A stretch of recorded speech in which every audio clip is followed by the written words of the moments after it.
You're listening to a Dell Studios production.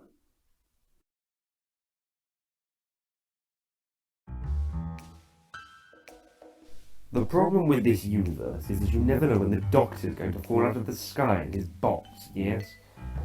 He's a pest and a nuisance, although I suppose he is some form of good. Wouldn't want anything malicious getting in my way now, would I? I remember my meeting with the Doctor very well, yes? My memory bank wouldn't permit me to forget it if I tried.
It was a big job that I'd worked very hard to get, and after weeks of careful preparation, I was right on the verge of eliminating my target, yes.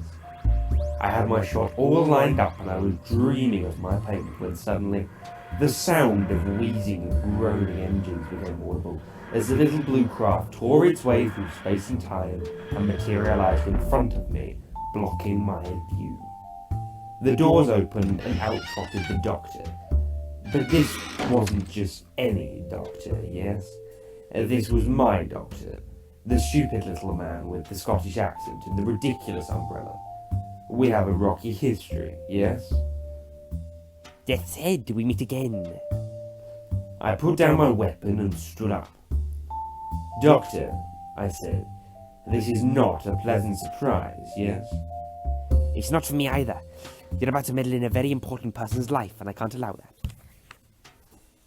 I looked over his shoulder and saw my target disappear as they walked through an interplanetary gateway. It would take weeks to find me again, and I was not happy, yes. Doctor, you just let my target get away. Do you have any idea what this will do for my reputation? As a matter of fact, I do. You're causing more trouble than you're worth, Death's Head. We need to do something about that. He pulled out his sonic screwdriver and pointed it at my vortex manipulator. It made a sharp sound and then my travel device sparked and popped. He had broken it, yes? There, that should do it. That'll keep you out of trouble.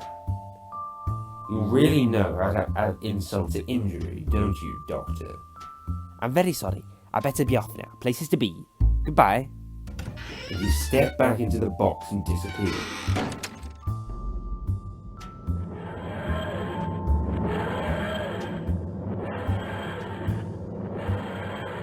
After that, business took a bit of a nosedive. Word travels fast, yes? Clients started avoiding me and taking their contracts elsewhere, and I ended up moving from place to place with the small number of credits that I had left, until I settled on Tomar. It was no life for a freelance peacekeeping agent, yes?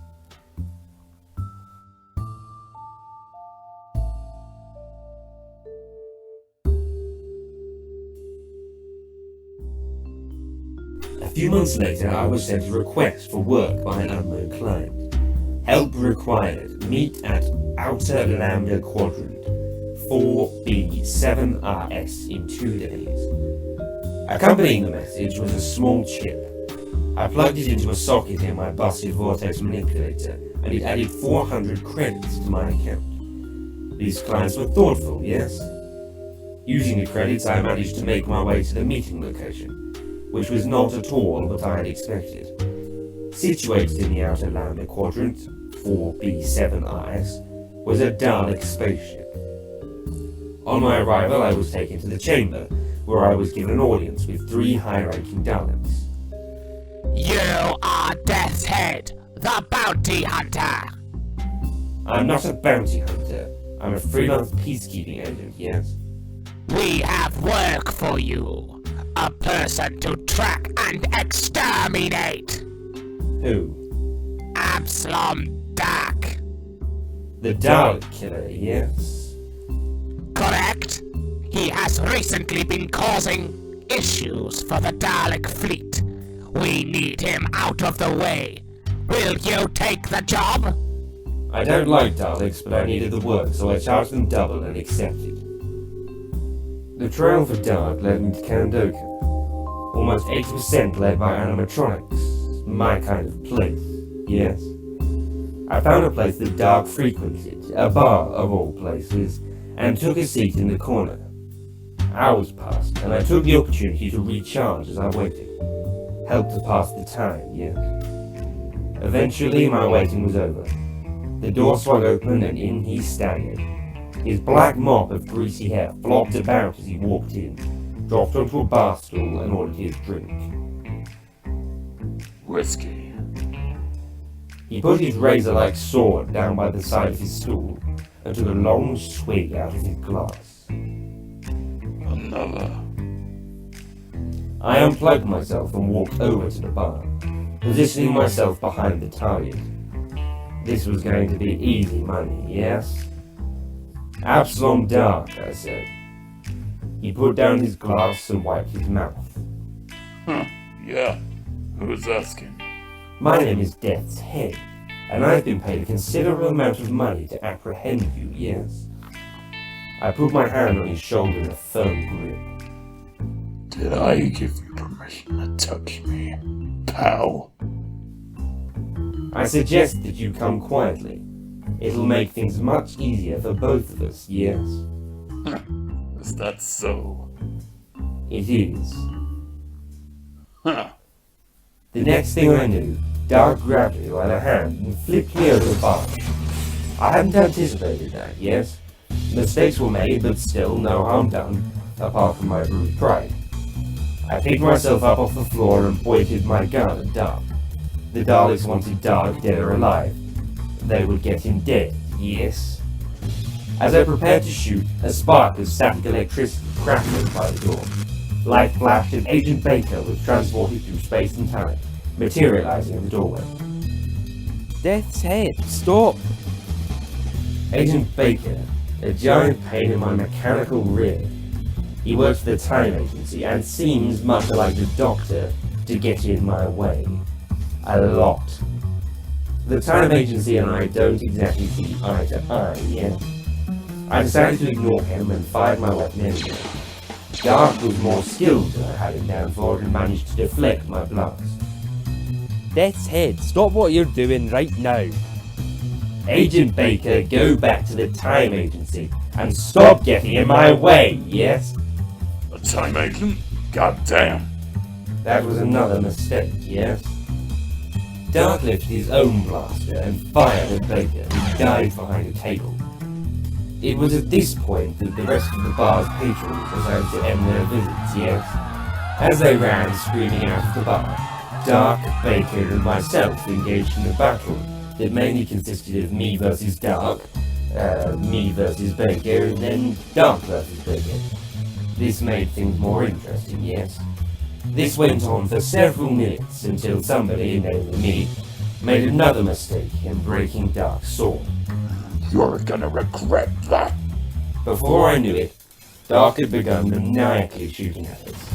Things got deadly, and before long, Agent Baker and I ended up cowering behind a table as Dark continued to shoot at us. Luckily, the tables in this bar were pretty indestructible, yes? What do we do? Why ask me? You're the Time Agent, yes? But you started it. Look here, Baker, I'll cut you a deal, yes? I propose a momentary truce. We take him down together, and then you can make him disappear, and I still get paid. As an added bonus, you'll fix my vortex manipulator, and I'll keep out the entire agency's way in future. Sound good, yes? Fine. On 3, you distract him. I'll get him round the back. 1, 2, 3! We jumped out from behind the table. I darted toward Dark and knocked the blaster out of his hands. This seemed to make him more frustrated, yes? He began swiping at me and we engaged in a brawl.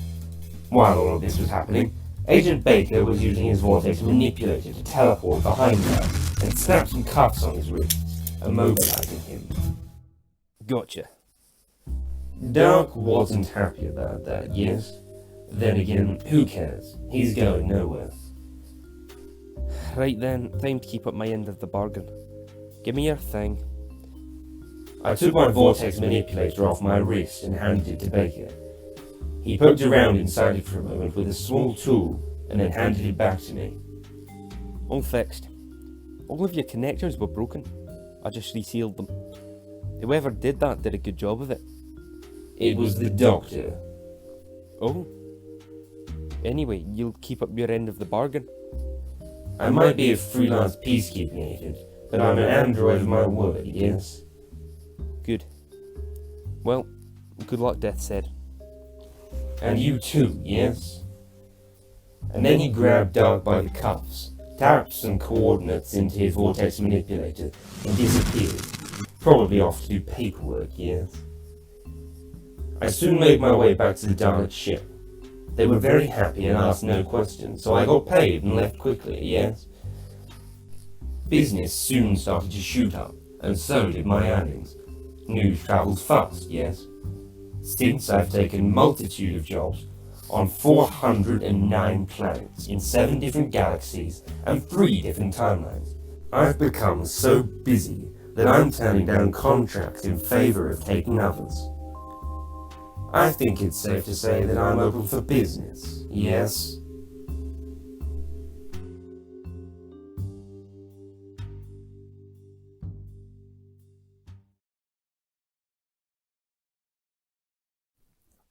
You have been listening to Doctor Who, Tales of Time and Space, Death's Head, an Untitled Misadventure, starring Rhys Dell as Death's Head, the 7th Doctor, and Agent Baker, Owain Kell as the Daleks, and Alex Baxter Scott as Absalom Dark. Written and edited by Rhys Dell.